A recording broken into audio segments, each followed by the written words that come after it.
Time-lapse yan, hindi. Video yan eh. Time-lapse mo sana. Ilalagay ko yan sa YouTube ko. Ay, chicken.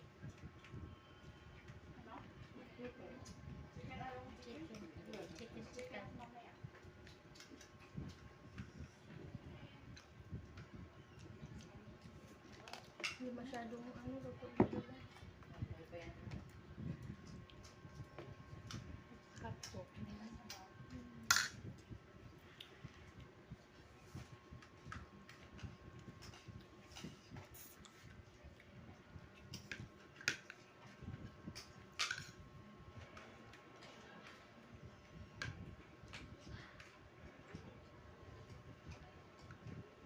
Sa akin talaga nakatutukan eh.